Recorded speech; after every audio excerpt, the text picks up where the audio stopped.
2019 నుంచి 2024 దాకా, అంటే వైఎస్ఆర్సిపి ప్రభుత్వం 5 సంవత్సరాలలో కూడా వైఎస్ఆర్సిపి ప్రభుత్వం ఎంత అప్పులు తీసుకొచ్చింది అని చెప్పి చూస్తే, రాష్ట్ర ప్రభుత్వం వైఎస్ఆర్సిపి హయాంలో రాష్ట్ర ప్రభుత్వానికి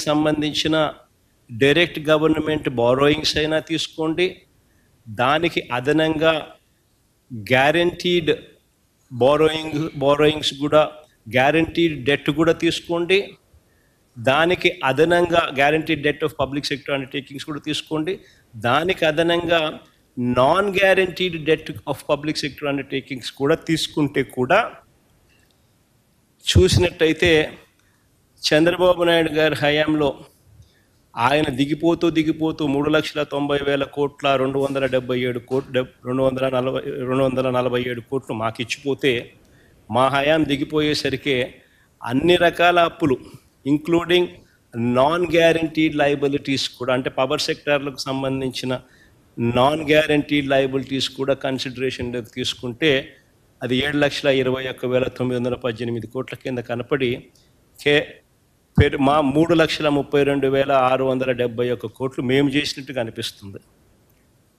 అదే చంద్రబాబు నాయుడు గారు అంటే 13.57% కంపౌండెడ్ యాన్యువల్ గ్రోత్ రేట్ మా హయాంలో కనిపిస్తుంది.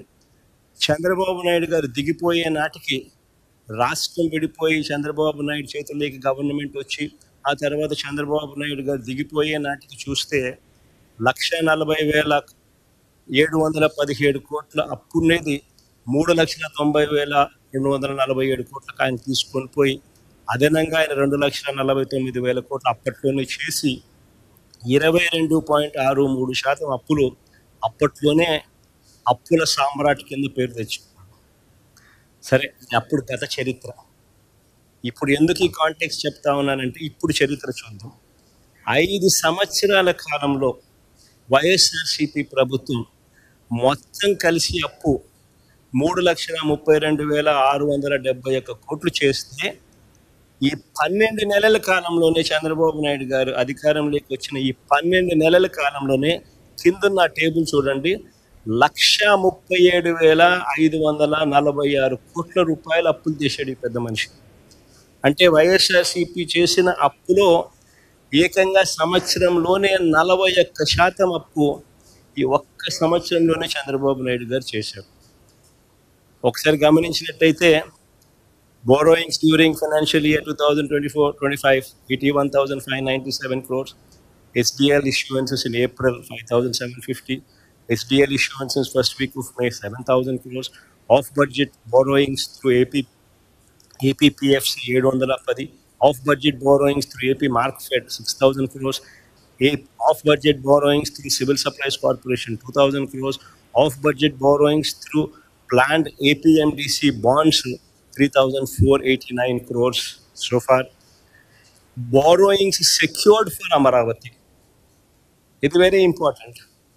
Borrowings secured for Amaravati ఏకంగా 31,000 కోట్ల రూపాయలు, మొత్తంగా కలిపి 1,37,546 కోట్ల రూపాయలు ఈ పెద్ద మనిషి కేవలం ఈ 12 నెలల కాలంలో ఆయన తీసుకొచ్చిన అప్పులు. మేము 5 సంవత్సరాలలో చేసిన అప్పులో 41%, 41% ఈ ఒక్క సంవత్సరంలో ఇప్పటికే పెద్ద మనిషి చంద్రబాబు నాయుడు చేసేసాడు.